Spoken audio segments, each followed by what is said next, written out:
Nosso artigo é superação no esporte, limites individuais ou sociais. Antes de começar, eu vou passar um pequeno vídeo para vocês assistirem.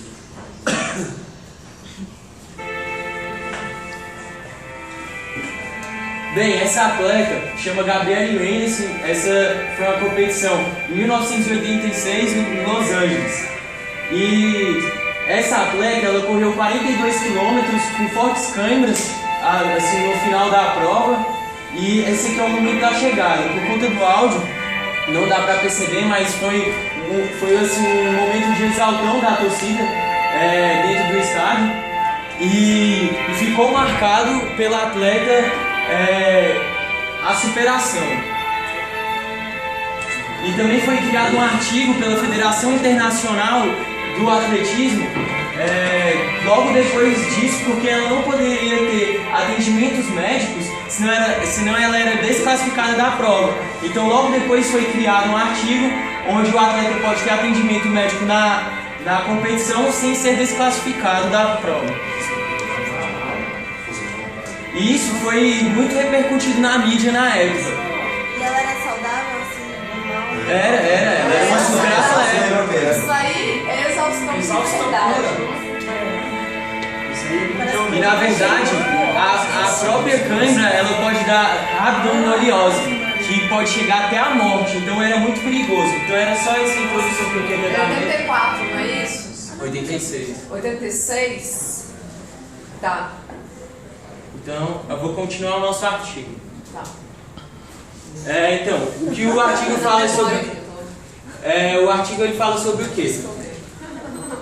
Ele fala sobre o que é a superação no esporte, a superação dos limites individuais e sociais na vida do atleta de alto nível, os motivos que levam o homem e a mulher a se tornar um atleta de alto rendimento e o que leva o atleta a quebrar os recordes ou ao próprio uso de doping, e se realmente o atleta necessita ou ele deseja a vitória.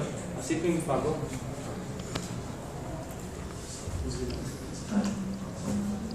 Então, a introdução. O que acontece? O atleta grego antigo, ele participava dos jogos com a intenção da competição. E hoje a sociedade ela faz com que o atleta busque a vitória. A superação ela é um termo igual, se tratando de tempo, de antiguidade ou modernidade. O termo é igual, de superação. E a busca do perfeccionismo é essencial no alto rendimento, porque não tem como um atleta chegar a um nível, por exemplo, extremo, de chegar a ser o melhor do mundo, sem a busca da perfeição. Então, também o limite deve ser sempre alcançado, ou superado o próprio limite. Bem, o recorde. Antigamente, as Olimpíadas foram criadas em Olímpia, na Grécia, por cerca de 2.500 anos antes de Cristo. E então, naquela época, o atleta não buscava uma melhora, por exemplo, do tempo, do peso ou da distância. Ele buscava a sua superação individual. Isso tinha ligação com os deuses, com a divindade. Então, o recorde ele nada mais é do que um registro. Então, e o que acontece? A valorização social faz com que o atleta busque o recorde. O recorde ele é um elemento essencial da apreciação do esporte, por quê? Porque quando os telespectadores estão assistindo, por exemplo, uma prova de 100 ou 200 metros, ele sempre fica na expectativa de que o atleta vá bater o recorde. A sociedade valoriza o sucesso e a ascensão, porque a sociedade ela impõe que nós devemos ser os melhores, tem que ser o diferente, tem que ter um diferencial. Então, isso acaba refletindo dentro do esporte, então buscando que o atleta sempre quebre o recorde ou sempre busque ser o melhor. Então, o recorde também é um feito grandioso. Quando um atleta quebra um recorde, tem ampla divulgação nos meios de comunicação, na mídia, no jornal, rádio. Então, acaba que os atletas não buscam somente a vitória, buscam também o recorde. Então, a luta passa a ser contra o cronômetro, não mais contra o adversário. Então, por conta do recorde, existe uma evolução material e física. Então existem uma série de estudos científicos para que tenha uma evolução material e física. Por exemplo, as roupas cada vez mais pregadas ao corpo, para que dê velocidade ao atleta e etc. As vitórias casuais são praticamente raras, não existe mais uma vitória de um atleta que não tem um preparo super competente.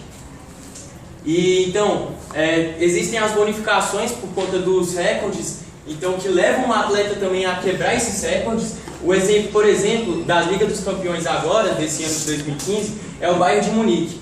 O diretor, na verdade o dono do clube, é um árabe muito rico, e então ele, para motivar os atletas a ganharem a Liga dos Campeões, ele falou que ia doar 1 milhão de euros para cada atleta se caso eles vencessem a Liga dos Campeões.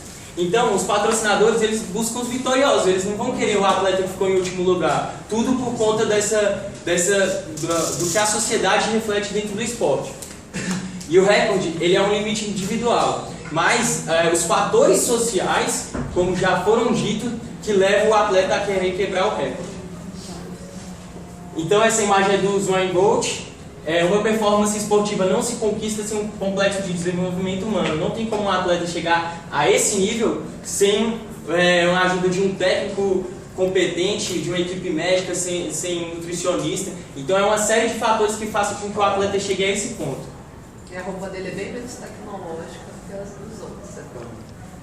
Então o doping. Então, a popularização do esporte, na verdade, antigamente, quando aconteciam as Olimpíadas,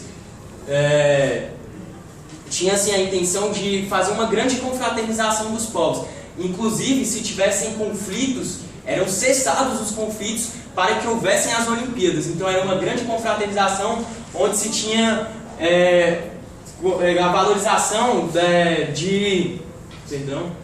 a valorização dessa confraternização, fazendo com que a sociedade seja mais saudável.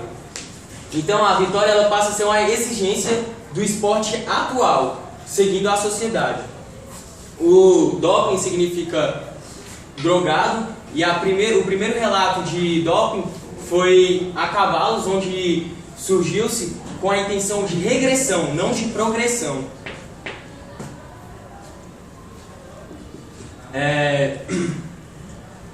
Então o que se espera numa competição é um desempenho igual. Então que os atletas, por exemplo, que o vencedor seja o que se esforçou mais ou que se empenhou mais, quem treinou mais. Então o uso do doping tira todos esses fatores que levam o atleta a ser natural e ganhar a competição pela naturalidade, não pelo artificial. Então a conquista da vitória ela passa a ser surgida a qualquer preço. Então o atleta ele passa a querer ganhar de qualquer jeito por conta de todos aqueles fatores sociais que já foram ditos.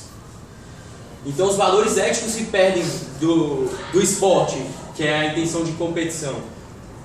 Surge a trapaça por meio da automanipulação hormonal, que é o doping também em si dentro do esporte, que é o mais comum que a gente vê hoje. Então as razões psicológicas que levam o atleta à utilização do doping. O atleta se sente inseguro, por vezes ele pode se sentir inseguro com a competição. Eu não vou ganhar, então eu vou utilizar o doping para eu ter certeza que eu vou ganhar. A sociedade cobra do atleta, como eu havia falado. A sociedade ela começa, por exemplo, ele leva uma vida hoje, ele não quer perder aquela ascensão que ele tem hoje, então ele passa a utilizar do doping para que não perca essa ascensão. Então ele tem uma retribuição financeira e um prestígio social. Ele é um atleta que está na mídia e ele não quer sair da mídia, por exemplo. E, por exemplo, a carreira de um atleta, ela não é duradoura, ela não dura muito tempo. Então isso pode também fazer com que o atleta utilize o doping para que a carreira dele seja totalmente proveitosa. Então também surge ganhar como for, ganhar a qualquer custo. Então deve-se refletir essas ações, porque essas ações podem denegrir o esporte e a própria cultura de dentro do esporte. Essa imagem ela retrata o uso de doping, por meio do doping, a artificialidade, né? Então fazendo com que o atleta sobressaia dos outros por conta do doping. Bom, a valorização excessiva da vitória. A nossa sociedade ela valoriza demais a vitória assim, a qualquer custo. Não existe segundo, terceiro, quarto lugar. Somente o primeiro é o vencedor. E para isso, nesse caso, esse é o fato dos atletas usarem substâncias, isso, exatamente. Como eu falei, nas competições só existe um vencedor, ou primeiro lugar. Todos os competidores que se vencem na realidade são derrotados? Não. Na verdade, existe competidores que eles perderam segundo, terceiro lugar, só que para eles isso foi uma motivação para as próximas competições, exatamente. E uma experiência de êxito versus experiência de fracasso. O que eu peguei em relação a isso? No nosso artigo, ele afirma o seguinte, que uma experiência de êxito, na verdade, não é uma vitória, e uma experiência de fracasso não é, na verdade, uma derrota. E uma motivação extrínseca e intrínseca. Na aula de psicologia teve um grupo, eu não lembro qual, que ele explicou a extrínseca, que é algo que te motiva de fora para dentro, algo que vem de fora, familiares, algo do tipo. E a intrínseca, que é o que o nosso artigo ele dá uma ênfase, é o seguinte, ele mentalmente, psicologicamente, ele tem uma motivação. A autoconfiança no atleta, como na intrínseca, ele se motivar de dentro para fora. E o conhecimento sobre o atleta e seu ambiente é essencial. Ele tem que saber o ambiente que ele está, onde ele está treinando, as pessoas que estão treinando ele. E ganhar depois de estar batido é algo que leva a crer numa possibilidade de uma segunda vitória, terceira, quarta. Ele ganhou esse vídeo. Com certeza essa mulher não foi vencedora, mas leva a crer que numa segunda competição ela esteja mais motivada para ganhar. O lado emocional após uma derrota, ele é algo que mexe muito com o atleta, porque leva a crer em duas possibilidades: ou ele abandonar de vez aquele esporte depois de uma derrota, ou ele se motivar levando a crer numa possibilidade de uma vitória ou no melhor resultado. Saber perder não significa estar derrotado. O nosso artigo ele fala o seguinte, que depois que nós estamos derrotados, claro que bate um lado emocional, nós ficamos tristes, mas leva a crer que numa reascensão de um atleta, ele querendo naquela derrota, mas logo após ele reacreditar numa vitória.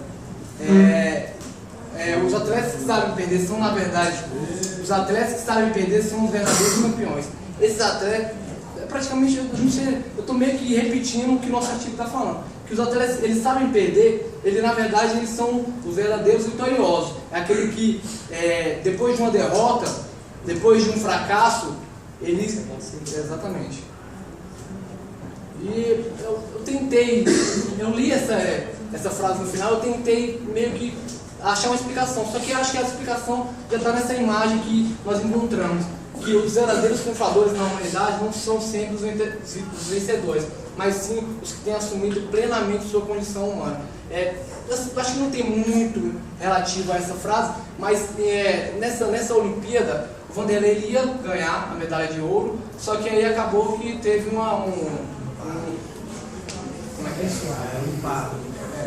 Que ele acabou tirando essa vitória, ele ficou em terceiro lugar, se eu não me engano, ganhou a medalha de bronze, mas ele foi bastante comentado nas mídias como um vencedor. Então, a conclusão. Então, o que concluiu foi o recorde, são fatores que se combinam. Então, é o fator psicológico, é o fator físico, são vários fatores que chegam a dar um recorde. Não é só o fator psicológico ou só o fator físico que faz com que o atleta quebre o recorde. O recorde perdeu seu sentido original, que na verdade a palavra recorde, o significado dela era registro. Então, a superação se traduz na manutenção do desejo. Então, essa superação para o atleta pode ser o desejo dele, por exemplo, ter uma ascensão, ser vangloriado, tudo isso. Então, devemos valorizar o ideal olímpico. Participar é mais importante que ganhar, como era na época das Olimpíadas. Então, transformar a derrota em uma superação e não uma exclusão. Porque, por exemplo, o primeiro lugar é vangloriado e o resto? Cadê o segundo, terceiro, quarto, quinto? Então, são esquecidos os outros. Então, o atleta, o público, os dirigentes e os patrocinadores devem ser capazes de ter a visão de que o atleta não é um super-herói. Ele passa por momentos ruins e ele também tem momentos que o físico dele também não é 100%. Então, foi esse o nosso artigo e encerro a apresentação aqui.